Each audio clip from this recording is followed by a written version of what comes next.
Let me ask you something. While global stock markets lost trillions this week, while South Korea wiped out $270 billion in a single session, while Japan dropped 6%, while Germany bled 5%, while all of that chaos unfolded across every traditional market on Earth, what happened to XRP spot ETF demand? It went up from $25 million yesterday to $39.5 million today. In a week when the world panicked, institutional demand for XRP exposure quietly accelerated. That is not a coincidence. That is not noise. That is a signal. And most retail investors are completely missing it because they're too busy watching the red candles. Stay with me, because what I'm about to show you is not being discussed anywhere near clearly enough. And by the end of this video, you will understand exactly what is being built right now and why the chaos you're seeing is actually part of the plan. Welcome back. I'm glad you're here. Today we decode 3 simultaneous events that just converged in the same 48-hour window. The DTCC Hidden Road integration going live, the Bank of Japan's blockchain sandbox launch, and a significant reset in XRP open interest. We don't speculate here, we read the architecture. Here is the hard truth. Most of you watching the XRP price chart are looking at the wrong instrument. You're watching a spot price that sits between $27 support and $40 resistance, inside a compressing triangle, drifting lower since mid-February. That's what you see, but that's not what's being built. Let me tell you what's actually happening underneath. On March 2nd, 2026, 4 days ago, the DTCC published an official notice. Hidden Road, now operating as Ripple Prime following Ripple's acquisition, went live on the NSCC directory. That is the National Securities Clearing Corporation. That is the back-end clearing infrastructure of the United States financial system. And Ripple Prime is now connected to it, able to settle transactions through it. David Schwartz, Ripple's CTO, responded publicly when this was flagged by the community. He said, and I'm paraphrasing, that this has been in the works since before the acquisition was finalized. The regulatory approvals were still pending. The infrastructure was being built quietly, in the background, for months before any announcement. Let me be absolutely clear about what that means. This is not a press release. This is not a partnership announcement with no deliverable. This is an operational integration into the settlement layer of American institutional finance. Think about what settlement means. Every time a trade executes, stocks, bonds, derivatives, it has to settle. Someone has to reconcile what was promised against what was delivered. Right now, that happens slowly, on legacy rails, with enormous friction and capital locked up in the process. Ripple has spent years building the case that the XRP ledger can do that faster, cheaper, and with finality. And now Ripple Prime is inside the DTCC ecosystem. You want to understand why banks have been watching and waiting? Because the last thing a multi-trillion-dollar institution wants to do is build on a protocol and then have regulators reclassify it. They have been waiting for the legal infrastructure to catch up to the technical infrastructure. The Clarity Act, the Genius Act, commodity versus security classification, these are not abstract debates. They are the conditions that determine whether a $15 trillion bond market can start settling on-chain. The technical rails are in, the regulatory framework is almost complete, and the institutions are positioned. Now let's look at the data that is telling the real story, because the on-chain metrics right now are some of the most interesting I've seen in months. First, open interest. XRP open interest just collapsed 70%, from $660 million to $203 million in 5 months. $457 million in leveraged exposure was wiped out.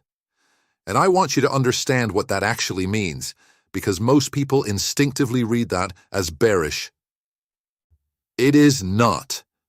Leverage is the noise layer on top of the real asset. When leverage collapses, what you're left with is the actual holders, the people who own XRP because they believe in it, not the speculators riding 10x positions on perp futures. Open interest compression like this is historically one of the most reliable precedents to a major directional move. Because when leverage is gone, the market is no longer driven by forced liquidations and margin calls. It's driven by conviction. The last time OI was this compressed, XRP formed a major bottom and began a sustained move higher. Second, funding rates. The OI-weighted funding rate has been persistently negative since January. In perpetual futures markets, when funding is negative, short sellers are paying long holders to maintain their positions. That means the market is structurally weighted toward shorts. And here is the key insight. Persistently negative funding rates do not last forever.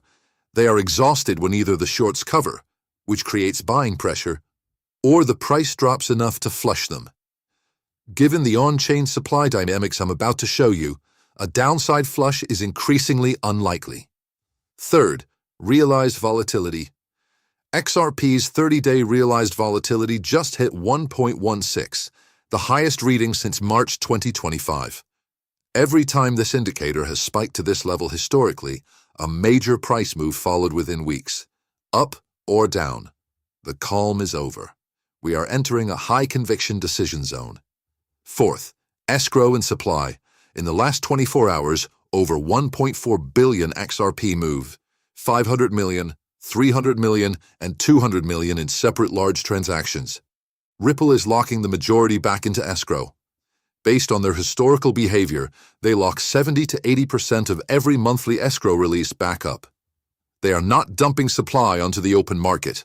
The circulating float is being managed, and the supply pressure that skeptics keep citing is not materializing the way they predicted. When you stack negative funding exhaustion, OI compression, volatility breakout conditions, and supply being actively managed, the mathematical picture is not ambiguous.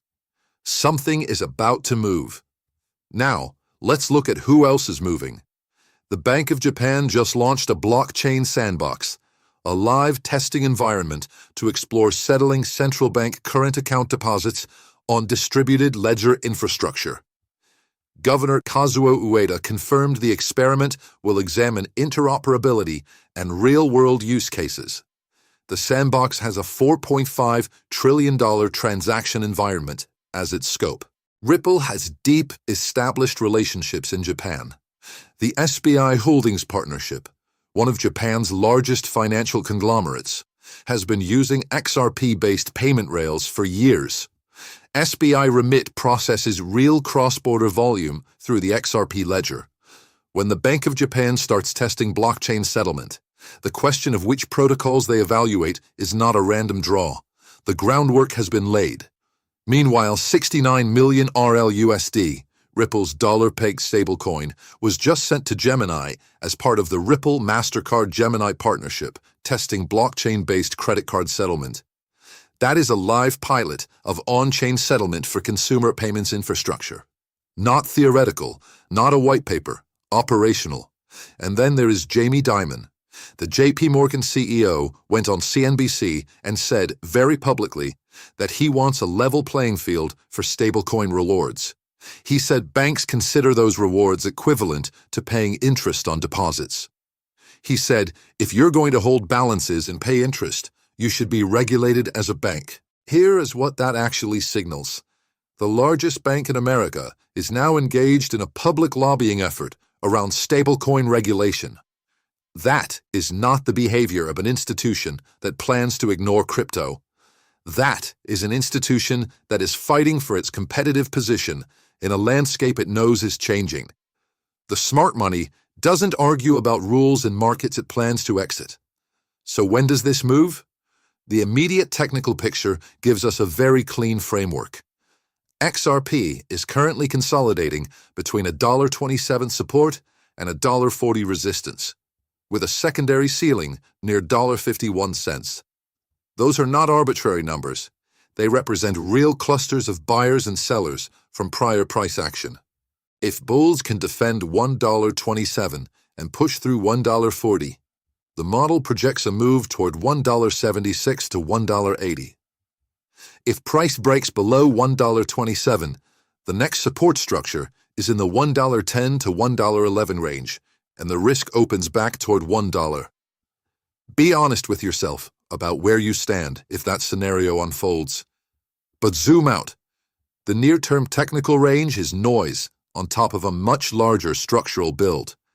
The Clarity Act is moving. The Genius Act already addressed stablecoins. The next 60 to 90 days will likely produce the first definitive regulatory language on which crypto assets are commodities and which protocols qualify for institutional deployment. When that language is final, the wait-and-see capital, which is enormous, does not trickle in, it arrives. The DTCC integration is live. The Bank of Japan sandbox is active. The MasterCard Gemini RLUSD pilot is processing. Bitwise CEO Hunter Horsley said at Swell last year that for the first time in his 7 years in this space, crypto's arrival into the mainstream financial system feels inevitable. He's not alone in that read. The infrastructure is not being built for someday. It is operational today. Here is what I want you to think about carefully. The institutions building on this infrastructure, the clearinghouses, the central banks, the payment networks, they do not move in days. They move in quarters. They move in regulatory cycles. The reason Ripple spent years building partnerships, filing legal documents, establishing relationships with the DTCC, with SBI, with MasterCard, is because enterprise-grade financial infrastructure does not get deployed overnight. But here is the other side of that equation. When it does deploy, when the regulatory gate opens and the compliance teams clear the launch, the capital that moves through these systems is not retail capital. It is sovereign capital, institutional capital, the kind of capital that does not stop and wait for a better entry price. Ripple is locking supply back into escrow. ETF demand is rising, even as spot price consolidates. Open interest leverage has been purged. The window where you can accumulate at these prices, with this level of uncertainty providing a discount, that window has a closing mechanism. It is called regulatory clarity. And based on everything moving through Washington right now, that mechanism is being activated. We are moving from the infrastructure phase into the deployment phase. Those are two entirely different markets. I know this week has been uncomfortable. I know the global sell-off. South Korea down 7%, Japan down 6%, oil prices rising on geopolitical tension. I know that makes it easy to question everything. When every asset class is bleeding, it takes real discipline to hold the analytical frame. But think about what an analyst is supposed to do. An analyst separates signal from noise.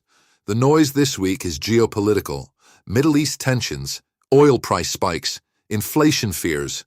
Real concerns, absolutely, but temporary in the context of a multi-year infrastructure build. The signal this week is structural. DTCC integration live. Bank of Japan blockchain sandbox launched.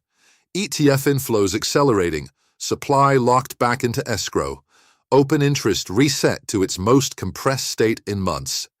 Those two things, noise and signal, are running at the same time. The crowd sees the noise. The informed see the signal. Being early in a structural transformation feels exactly like being wrong, right up until the moment the structure becomes undeniable. And at that point, the entry prices that felt uncomfortable are the ones people will talk about for years. Let me leave you with this. On the same week global markets panicked, the DTCC connected to Ripple's infrastructure. The Bank of Japan launched a blockchain settlement sandbox. ETF demand for XRP exposure climbed 58% in a single day. And Ripple quietly locked over $1 billion XRP back into escrow, because they are not here to dump tokens on you. They are here to build a financial system. Price is a distraction. Infrastructure is the reality. The question is not whether XRP will reflect its utility. The question is whether you will still be holding when that reflection becomes impossible to ignore. If this analysis gave you a clearer picture, drop a comment below. Tell me what you're watching closest: the DTCC build, the regulatory timeline, or the on-chain data.